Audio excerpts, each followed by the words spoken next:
Se parler à soi-même, est-ce bizarre ou est-ce du génie?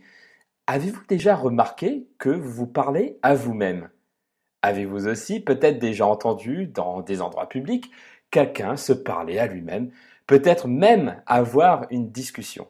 Et cette personne, vous la regardiez bizarrement. On peut se dire, se parler à soi-même, c'est un problème psychiatrique, peut-être même le premier signe de la folie. En un mot, je vous réponds que non. Tout le monde se parle à soi-même. Des études montrent que se parler à soi-même, c'est comme quelque chose de très pratique et de très utile. Dans ce petit film, vous allez découvrir d'où vient cette habitude de se parler à soi-même. Qui va le faire le plus souvent? Quelles en sont les conséquences et comment pouvoir l'utiliser à de bonnes fins? Est-il vrai que chacun de nous se parle à lui-même à voix haute? La réponse est non. Mais il est vrai que chacun d'entre nous a déjà un jour parlé à lui-même à voix haute. Le dialogue intérieur fait partie de notre développement humain, c'est quelque chose de naturel. Dans cette courte vidéo, je vais plutôt mettre l'accent sur ce que nous apporte ce dialogue avec soi-même, c'est-à-dire la concentration et la résolution de problèmes. Une étude menée par Fredley en 2005 sur des enfants de 2 à 5 ans portait sur le fait de réaliser un puzzle. Les scientifiques leur avaient donné comme règle de ne prendre qu'une pièce à la fois et qu'une couleur à la fois. Pour un jeune enfant, c'est quelque chose de très difficile. Pendant l'expérience, les scientifiques calculaient le nombre de gestes faits par l'enfant ainsi que la fréquence de dialogue avec lui-même. Il s'avère que les enfants qui se parlaient beaucoup à eux-mêmes avaient de meilleurs résultats que ceux qui ne disaient presque rien. Alors, pourquoi? Le dialogue externe fait mieux travailler notre cerveau. Il fait en sorte qu'il y ait plus de connexion entre les neurones. De se parler à soi-même à voix haute, c'est comme si on disait à notre cerveau « Hey, cerveau, concentre-toi !» Bien, on sait maintenant que les enfants se parlent à eux-mêmes. Mais qu'en est-il des adultes? Il s'avère que plus on avance dans l'âge, moins on se parle à soi-même à voix haute. Les adultes vont plutôt avoir un dialogue interne, c'est-à-dire dans leurs pensées. Si on reprend cette dernière étude, parmi ces mères de jeunes enfants, 46 à 48 mères avouent se parler à elles-mêmes de temps en temps. Donc qu'est-ce que cela apporte aux adultes? Bien sûr, ça dit au cerveau « Hey, concentre-toi !» mais pas seulement. Par exemple, moi, j'utilise le dialogue à voix haute pour préparer ces scripts de vidéo. La raison est très simple.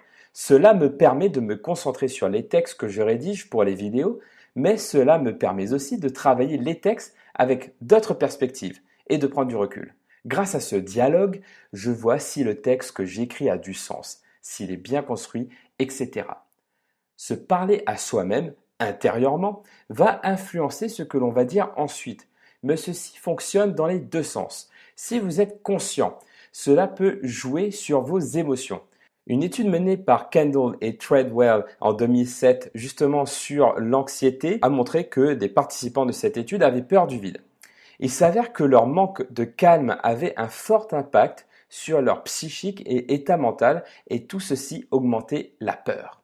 À l'inverse, lorsqu'ils avaient un dialogue interne positif, la peur était moindre.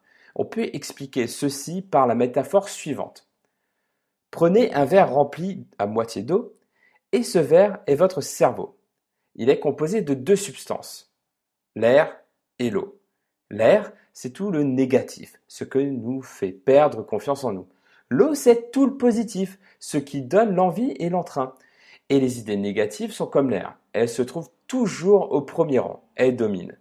Lorsque l'on a des idées négatives, on ne fait que d'y penser. L'individu s'est construit dans son évolution de telle manière et ce que le négatif passe en premier parce que c'est sûrement quelque chose de dangereux, de notif. C'est un moyen d'autodéfense. Le cerveau nous dit, il faut s'occuper de ce négatif en premier avant qu'il nous détruise. Cela remonte à la préhistoire. L'homme voyait au loin quelque chose bouger dans les herbes. Il se disait, c'est sûrement un tigre. Il faut s'en occuper avant que ce tigre attaque ma tribu. Et si on en revient à notre exemple avec le verre d'eau, l'eau finit toujours par s'évaporer. Et donc, il y a forcément plus d'air dans ce verre. C'est pour cela que se dire à voix haute des phrases positives va nous redonner confiance et redorer notre bien-être. C'est comme de remettre un peu d'eau dans ce verre. Ça ne fait pas seulement apporter du positif dans nos pensées, mais cela détruit aussi le négatif. Alors je vous conseille vivement de régulièrement vous dire à voix haute des phrases positives et utiles. Elles vous aideront à mieux gérer vos émotions, à vous motiver, à rester concentré lors d'un travail et cela vous permettra également de prendre du recul, de prendre la hauteur sur un sujet qui vous pose problème. À bientôt.